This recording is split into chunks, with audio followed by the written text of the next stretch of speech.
प्रणाम। भक्ति योग सबसे आसान लेकिन लाभकारी योग, इसके बारे में आज हम जानकारी लेंगे। भक्ति योग किसी को भी करने के लिए आसान और लाभकारी योग है, लेकिन भक्ति में भगवान से मांगने की कला आनी चाहिए। भक्ति में आप भगवान से प्रेममय भक्ति से जुड़ जाते हैं। उसके कारण भगवान और आप में फर्क नहीं रहता। जैसे माता और बच्चे का प्यार होता है, बच्चा माँ से कुछ भी मांगते हुए हिचकिचाता नहीं और वह उसे मिल ही जाता है। उसी तरह भगवान भी भक्त को माँ की तरह सब कुछ देने को तैयार रहता है।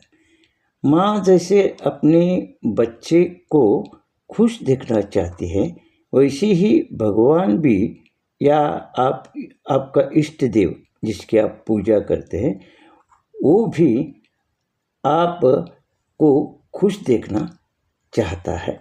वह भी लेकिन भक्त कुछ बार कुछ भी नहीं मांगता और भगवान को दोष देता बैठता है। माँ भी बच्चे के रोए बगैर दूध नहीं पिलाती, वैसा यह भी है। यह भक्त कैसी गलती करता है, उसके लिए मैं एक उदाहरण देता हूँ। हमारे गांव में विट्ठल की भक्ति करने वाले बहुत लोग हैं।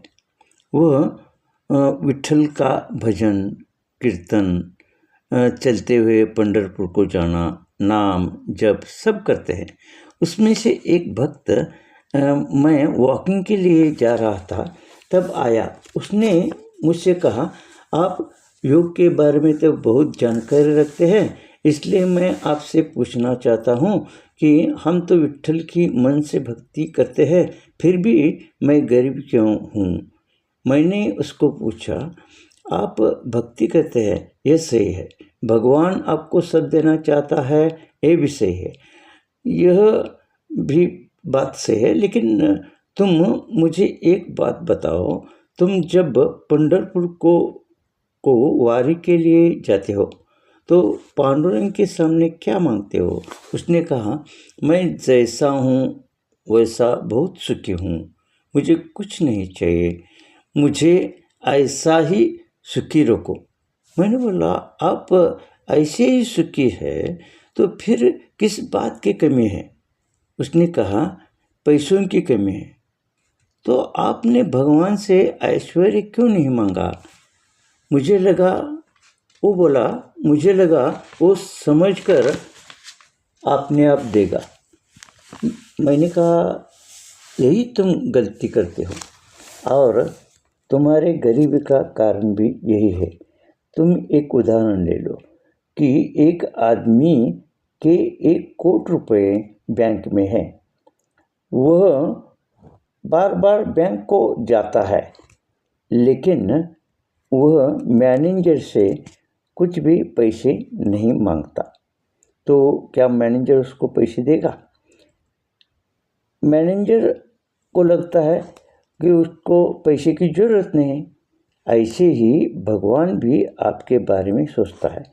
तो आपको कहने का मतलब है कि बहुत से लोग भक्ति मन से करते हैं, भगवान भी उनको सब देना चाहते हैं।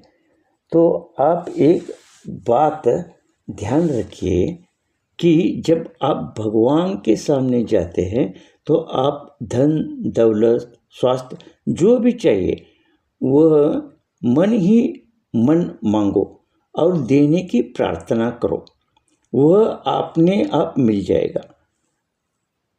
वो करो कि मंदिर में भगवान के पास आप जब कुछ भी मांगते हैं, मन से मन में क्यों हो, वह मांगने के विचार के तरंग वही नहीं रुकते, वह आपके मन से मंदिर में फैलकर मंदिर की मूर्ति से होकर मंदिर के कलश तक जाते हैं।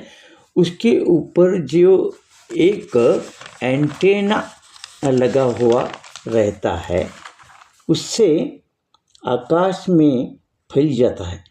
भगवान की कृपा और आपकी मांग से वह विश्व में फैलता है। आपको सहायता करने वाले लोगों के मन तक ये जाता है और हजारों लोग आपको सहायता करने लगते हैं और आपने जो ऐश्वर्य संपत्ति मांगी थी वो वास्तव में आपको मिलने लगती है। आप बिजनेस में हैं तो वहाँ आपका माल लेने वाले हजारों की तादाद में आने लगते हैं और आप ऐश्वर्य संपन्न होते हैं।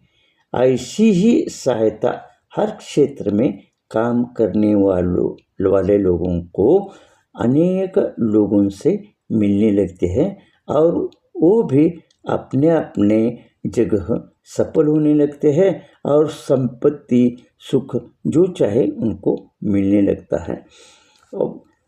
वो या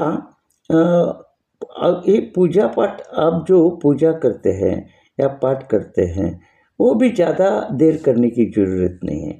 आपने पूजा के लिए 20 मिनट दिया और बाद में 21 बार आपने ओम नमः शिवाय का मंत्र जाप किया, उतना करके आप अपने काम के लिए निकल पड़ो।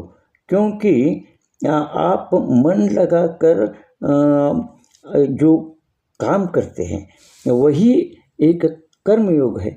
आपका मन लगाकर काम करना ही पूजा है। काम न करने वालों से भगवान भी प्यार नहीं करता और वह चाहते हुए भी कुछ नहीं दे सकता, क्योंकि भगवान खुद भी दिन रात काम यानी कर्मयोग ही करता है। भक्ति सिर्फ उससे प्रेम से जुड़ने का मार्ग है।